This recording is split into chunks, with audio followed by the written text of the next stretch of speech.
Le meeting de Vincennes se poursuit en ce lundi 2 novembre. C'est la troisième réunion de ce meeting. Et en ce qui concerne le Quintet, eh bien, ce sont des 4 et 5 ans d'un très très bon niveau qui vont exercer leur talent sur un parcours de 2700 mètres, parcours que vous connaissez bien, celui du Prix d'Amérique.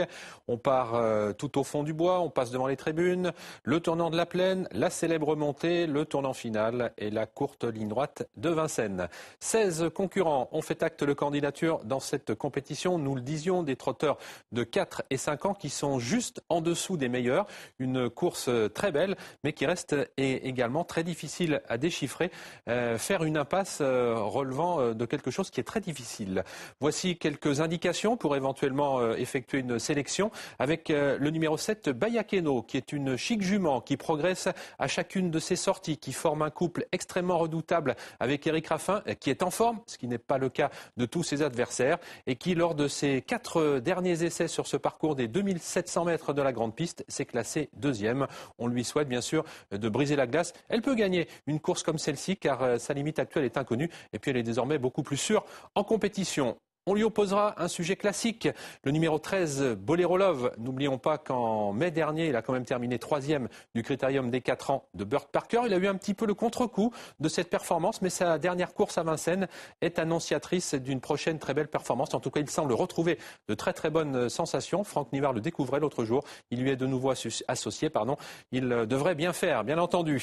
Apprenti sorcier, le numéro 15 a montré cet été une valeur classique au trot monté. Il a décompressé depuis, il n'est sans doute pas à 100% de ses possibilités, a dit Pierre Lévesque, mais l'engagement arrive quand même à point nommé.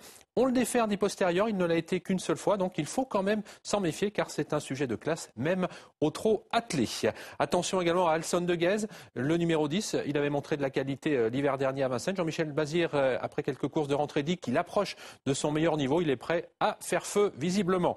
Le numéro 1, Bosquio de Vandel, est le moins riche et d'assez loin, mais c'est un trotteur en devenir, très estimé par la famille Martens, qui n'hésite pas, malgré l'opposition, à le déférer des 4 pieds pour la première fois. On s'en méfiera bien sûr. Bluegrass est une bonne jument. Elle a prouvé au printemps dernier qu'elle n'était pas loin de valoir les meilleurs. Deuxième de Billy de Montfort dans une épreuve semi-classique. Ça suffit bien sûr. Andalouse a été malchanceuse ces derniers temps, mais c'est une pouliche qui sait finir ses courses. Elle ne sera pas toujours malheureuse. Donc attention, sa cote sera sans doute spéculative. Et puis Athos de Ludrim est un petit peu dans le même cas. Il sait terminer ses courses. Sa cote sera spéculative. Rappel rapidement de cette sélection des conseils de jeu avec Bayakeno, le numéro 7, le 13 Bolero Love, le numéro 15 Apprenti Sorcier, le 10 Alson de Guèze, l'As Bosquio de Vandel, le 4 Bluegrass, le 12 Andalouse et le 2 Athos de Ludrim.